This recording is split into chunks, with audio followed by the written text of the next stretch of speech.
Off my gravel. Get your dirty boots off my property. Yes, sir. This is a $3 million driveway. Do you understand me? Your boots are tracking dirt everywhere. The old man didn't flinch. He set the heavy bin down carefully, straightened his back, and without a word, walked back toward the garbage truck. On his uniform, the Coastal logo. The same logo painted across the back of the garbage truck, a worn wedding band pressed against the inside of his work glove. And tell your boss I'll be calling. This is unacceptable. George didn't answer. He climbed into the passenger side, and the truck rumbled slowly out of the gravel circle, leaving tracks in the pristine stones. Jeffrey watched them go, phone already in hand, dialing Coastal's dispatch number. He was still shaking his head. He didn't see the way the other crew members glanced at George before pulling away, or the way the truck's supervisor waited for a nod before starting the engine. Coastal Sanitation Dispatch, the phone rang. Tammy, on headset, answered immediately. The man Jeffrey just threw off his property was George Wallace, founder and CEO of Coastal Sanitation Services since 1995. Coastal Sanitation, this is Tammy. How can I help you? I need to speak to the owner. Right now. Your driver just ruined my gravel driveway. I am sorry, sir. Can you tell me what happened? Jeffrey launched into a tirade about the black garbage man with dirty boots.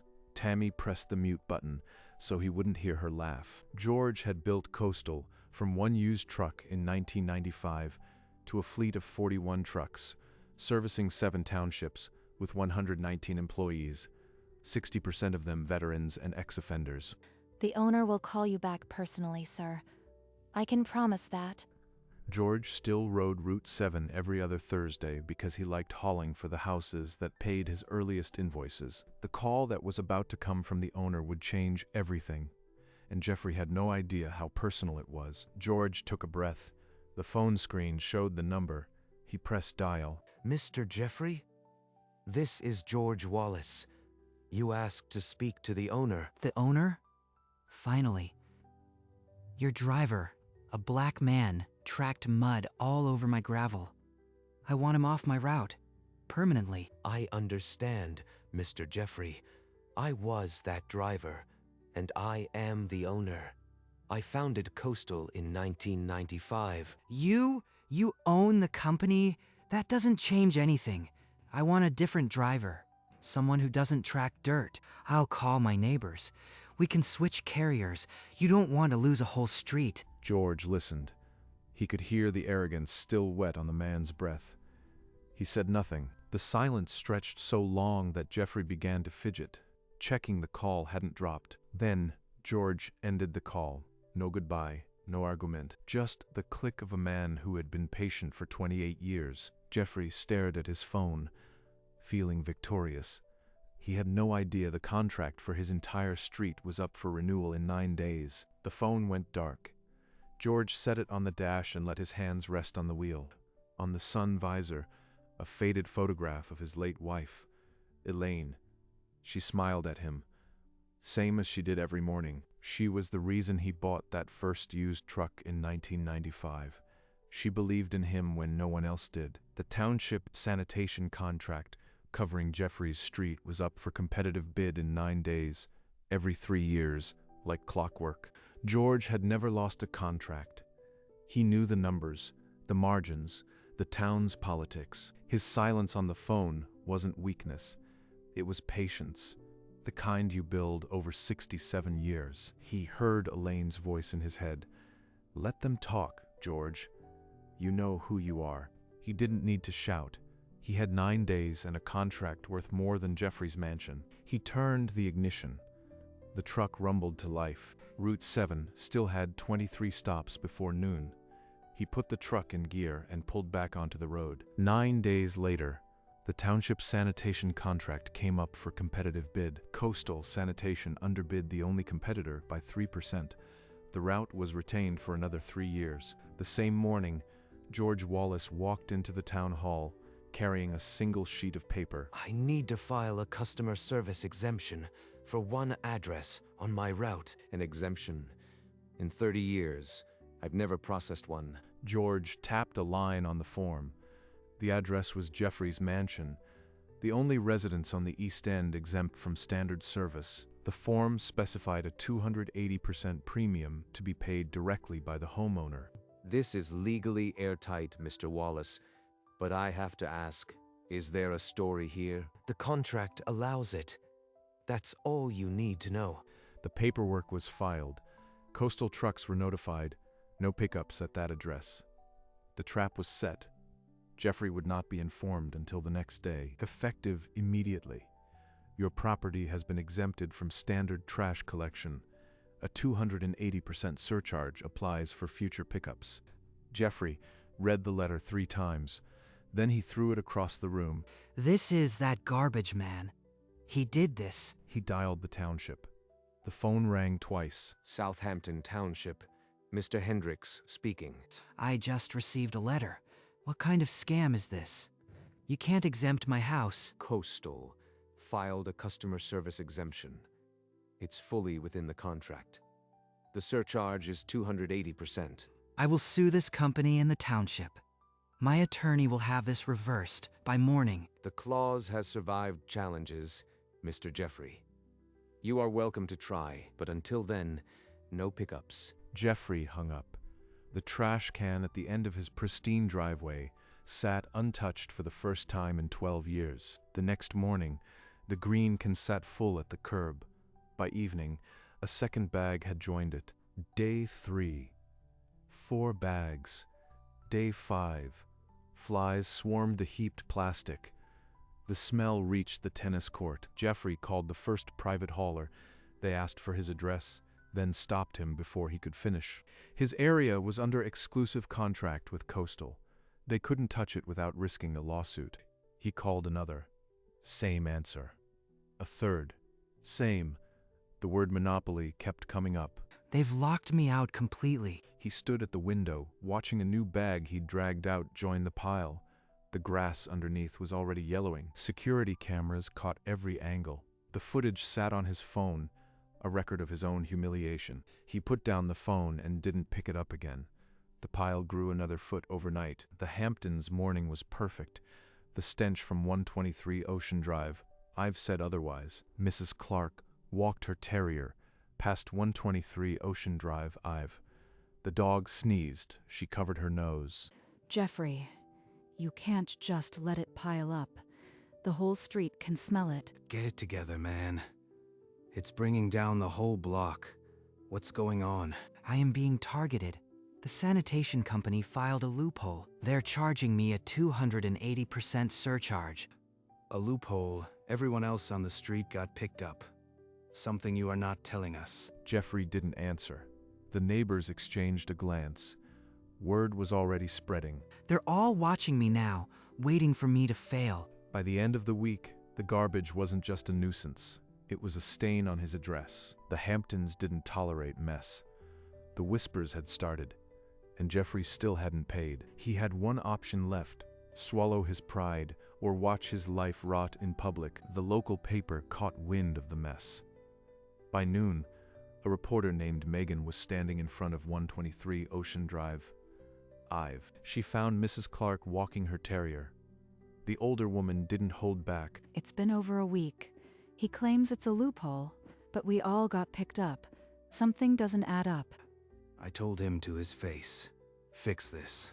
The block shouldn't suffer because he's cheap or stubborn. Megan walked up the gravel driveway and knocked. Jeffrey opened the door only a few inches. I said no comment. Now get off my property. The door slammed hard, but the garbage pile, still growing behind her, told her everything she needed to know. In her car, Megan dialed Coastal Sanitation. The call transferred. George Wallace came on the line. She asked for his side. His voice was calm, final. The contract speaks for itself, he said, and ended the call. There's a story here, bigger than overflowing trash. I need to know the rest. A contact at the paper tipped him off. The article was running in the morning. They're printing it tomorrow. My name, my lawn, the whole story. He dialed Mr. Hendricks, offering double the standard rate just to erase the exemption. The exemption can't be bought off, Mr. Jeffrey. Coastal offered a premium service. That's your only route. They want me to write a check to that garbage man. Swallow my pride and pay. His lawyer confirmed it. The contract was solid. No judge would overturn it in time. In the kitchen, his wife canceled a dinner party. "I can't have guests with the stench and the flies." She hung up and looked at him with a kind of disappointment he'd never seen. Even she can't stand it. What have I done to us? 16 days since he threw an old black man off his gravel. Now Jeffrey had no choice but to pay the 280% surcharge to George Wallace. The Hamptons Post front page showed a photo of 123 Ocean Drive, Ive. Garbage piled high. Headline: Mansion owner's lawn becomes neighborhood dump. They put my name on the front page. Everyone will see it. He couldn't let it spread further. The article had already been shared online by neighbors. He picked up the phone and dialed Coastal Sanitation. I am calling about the exemption. I'll pay the premium. Just get a truck here. The dispatcher confirmed the 280% surcharge. He gave his credit card number without arguing. I want everything gone by tomorrow. The entire pile. She said the crew would arrive at first light. The premium agreement was now active. I can't believe I just paid George Wallace. He hung up and walked to the window. The pile was still there, but now it was paid for. The check would clear by afternoon. The trucks would roll at dawn. 16 days of rot, ending with a signature on a receipt he'd never show anyone. The Coastal truck arrived at dawn, headlights cutting the mist. The crew moved fast, no wasted motion. Finally, they're here. In 40 minutes, the mountain vanished. Bags, flies, stench, gone. They hosed the grass, raked the gravel. An invoice hit his inbox. The 280% surcharge and a monthly premium retainer, payable immediately. Just sign the check. Don't think. Drop it in the envelope. That afternoon, the Hamptons Post ran a follow-up.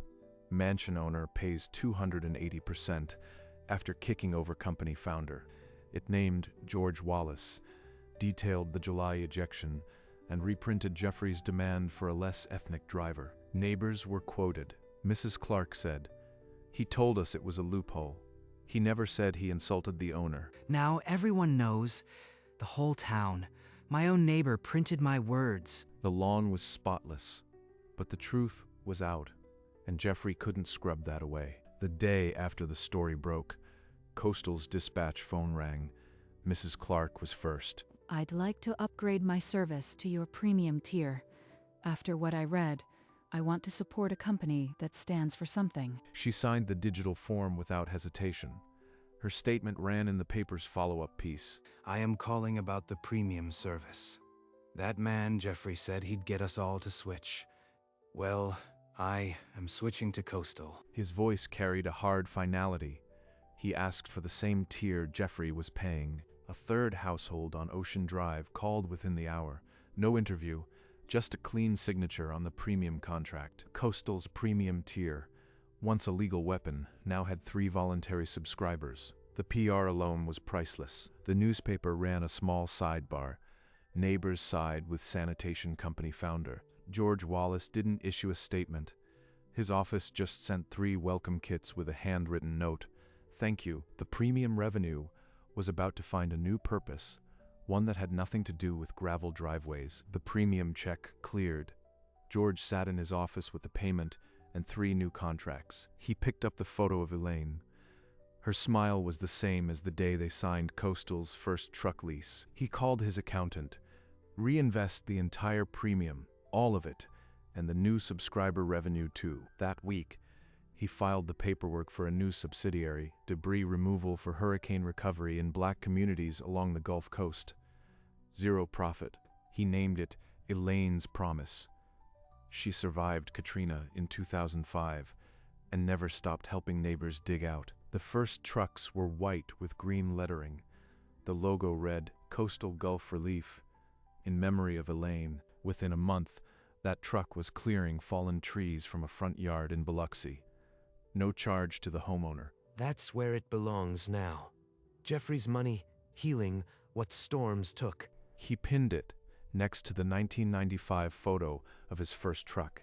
2 images, 28 years apart. same green logo. No press release, no speech, just a fleet of trucks rolling toward the Gulf, paid for by a Hamptons driveway. 6 months later, Route 7 ran on schedule. George still rode it, just as he had for 28 years. The truck passed 123 Ocean Drive Ave at 7:04 a.m. A young white driver stepped off, nodded politely at the new security camera. That's all it took. A simple nod. That evening, George sat in his living room, holding the photograph of Elaine. We built something. Sugar. Something that outlasts gravel circles. He thought about the Gulf trucks, clearing debris in Louisiana, in Mississippi. Your promise is moving. It's real. He set the frame down gently next to the Bible, next to the worn wedding band he still wore. The next morning, he climbed onto the back of the truck again, the gravel still crunching under his boots. But now the weight of the world felt lighter, and the road ahead was clear. An email from Biloxi. A Category 3 storm had ripped through again. Elaine's promised trucks were already there, but the need had doubled. The operation was zero profit, exactly as he'd promised. But zero profit still needed a steady hand and a full-time director. Route 7 can run without me. Elaine's promise can't. He picked up the phone and called his route supervisor. Promote Daniels to Route 7. I am heading south. The next morning, Route 7 rolled without George for the first time in 28 years. He stood on a different street, 1,000 miles south, in boots already coated with Gulf mud. This is where the weight lifts.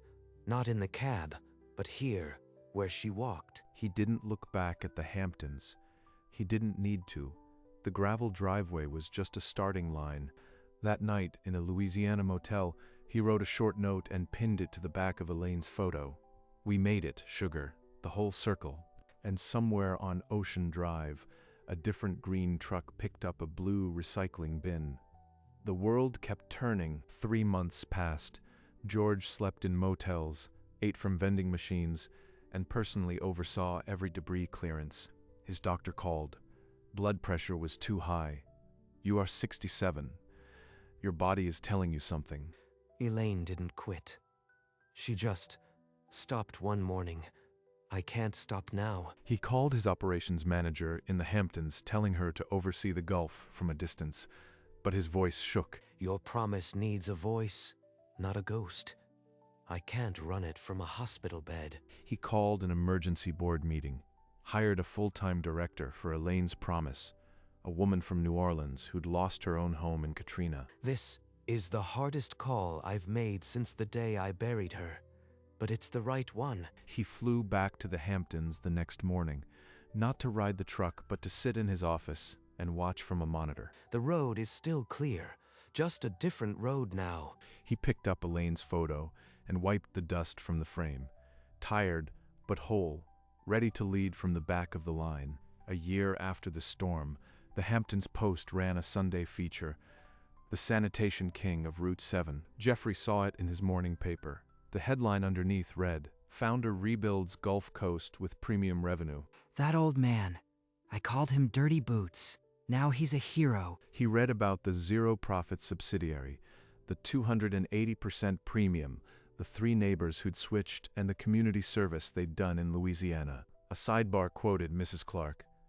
I never thought my trash bill would help clear a hurricane tree. I am proud of that. My money built that, and I paid it in anger. She paid it in pride. He closed the paper. His reflection in the window looked tired, older than his years. That afternoon, he wrote a check to Elaine's promise. No note, just an anonymous donation in the exact amount of another month's premium. George received the envelope in his evening mail. He recognized the name and the number. He knew who it was from. He slid it into the Gulf Operations folder without a word. Some circles didn't need to be closed. They just needed to keep turning. 5 years after the premium began, Elaine's promise had cleared debris from 3 major hurricanes. The fund had grown to over $2 million. The Hamptons Post ran a photo of the Biloxi mayor shaking hands with the director of Elaine's promise, founded by a Hamptons sanitation worker. The caption read, George, now 72, sat in his office watching the local Gulf news on a small television. He couldn't travel anymore, but his eyes were clear. 2 million. From a single driveway. You were right, Sugar. A little dirt can grow a mountain. In the Hamptons, Jeffrey still lived on Ocean Drive. His name had quietly faded from conversation, replaced by the names of the families helped by Elaine's promise. They don't even remember my name anymore. Just the dirt on the gravel. Mrs. Clark still used the premium service. On the 10th anniversary of the story, she told a reporter, "Best decision I ever made. My trash bill built homes. Route 7 ran without George. A new driver, young and eager, hopped off every Thursday. The gravel circle at 123 Ocean Drive Ive was still there, smooth, spotless, and entirely forgettable." George kept the 1995 photo next to Elaine's. Every morning, he touched the corner of her frame, then the truck. He still whispered, "Morning, Sugar." And somewhere, on a long, flat highway near the Gulf, a white truck with green lettering pushed through the dusk, clearing the path for a family waiting for morning. 3 years later, the Elaine's Promise Fund crossed $3 million. A young reporter visited George to ask how it felt. I just did my job. The rest was Elaine. She's the one who taught me how to turn dirt into something. The article noted an anonymous Hamptons donor whose contributions had reached over $100,000. No name was given. Jeffrey, gray and stooped, read the article in a leather chair. He folded the paper without a word. He looked out at the gravel circle.